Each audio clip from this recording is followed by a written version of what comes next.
dumudulog sa trono po niyong biyaya at patuloy po namin o Diyos, pinapasalamatan ang katagumpayan niyong gawain sa lugar na ito, Panginoon, kanananay Lord. Maraming po salamat o Diyos.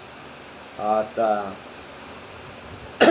amin pong nakita, Panginoon, sa inyong pong mga salita at kami po inyong tinuruan po, Diyos, na dapat po kami magtiwala po sa inyo at huwag kaming manalig sa sarili naming kakayanan, o Diyos.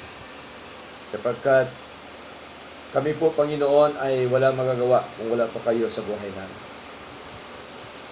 Kailangan namin, o Diyos, ang inyong kapangyarihan sa araw-araw po naming buhay.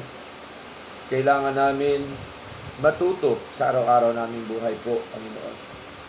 Kailangan namin ang inyong kaalaman, ang inyong katalinuhan, ang inyong pong unawa, Panginoon. At batin niyo po, Panginoon, ang nilalaman ng aming mga puso, na kami po, O Diyos, ay buong puso na nagtitiwala po sa inyo, na darating po ang inyong takdang panahon na kami po, Panginoong Diyos, ay inyo pong patuloy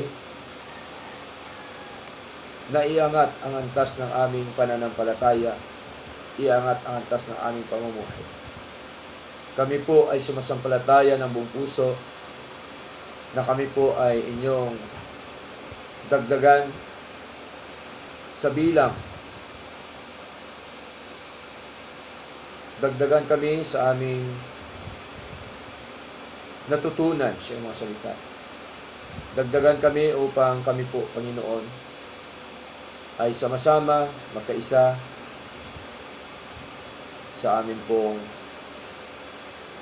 paglilingkod sa inyo, sa aming pagpupuri po sa inyo, sa amin pong pagluwalhati po sa inyo, Panginoon.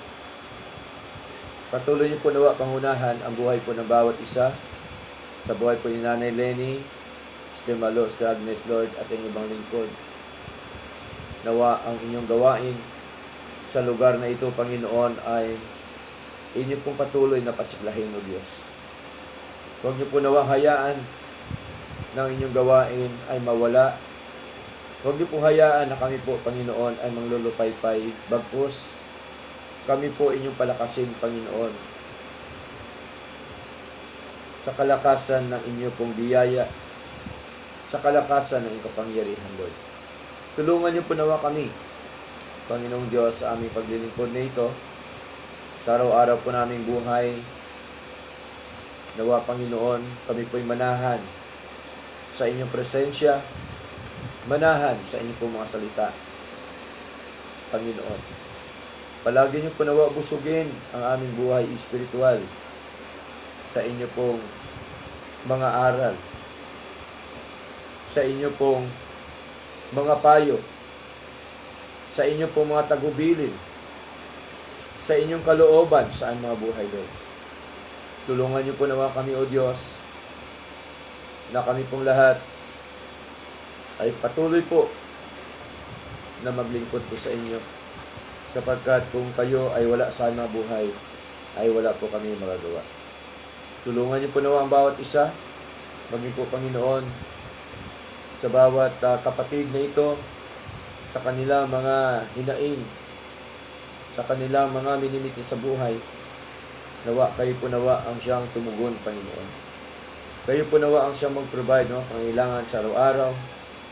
Kayo po nawa, O Diyos, ang patuloy po na magdugtong pa ng aming mga buhay upang kami po ay magpatuloy sa paglilingkod sa inyo sa mundo pong ito, Panginoon.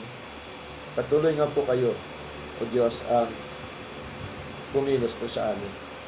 Dinadalangin po namin sa inyo ang bawat naming mamahal sa buhay, sa aming mga anak, sa aming mga apo, sa aming mga kamag-anak. Kayo po nawa ang siyang patuloy din na mag-ingat sa kanila.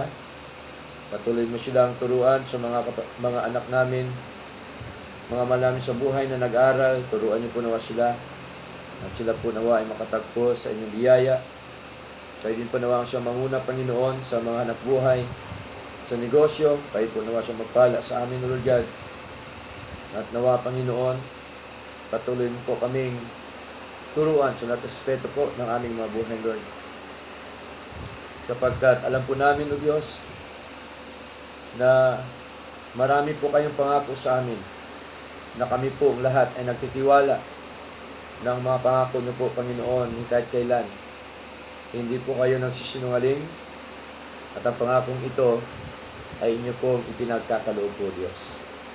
Salamat po na marami, Ama, at ang buong pamilya pong ito, kayo po nawa ang siyang patuloy na magpala at manguna, Panginoon, at bawat pamilya ng mga kapatid, kayo po nawa ang siyang patuloy na magpala po, Diyos.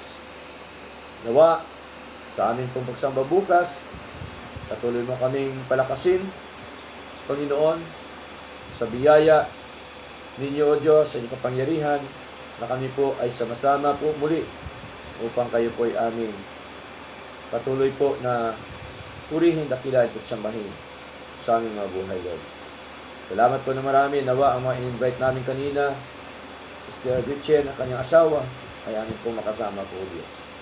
Patuloy nga po kayo ang siyang manguna sa amin, Lord God, at batin niyo po ang aming mga puso na kami po, Panginoon, ang aming motibo ay mabigyan kayo ng karangalan at waratian po, Diyos. Magampanan po namin ang mga gawain na natangkot niyo po sa amin, Lord, ay ang aming pong paglilingkod po sa inyo. Salamat po na marami.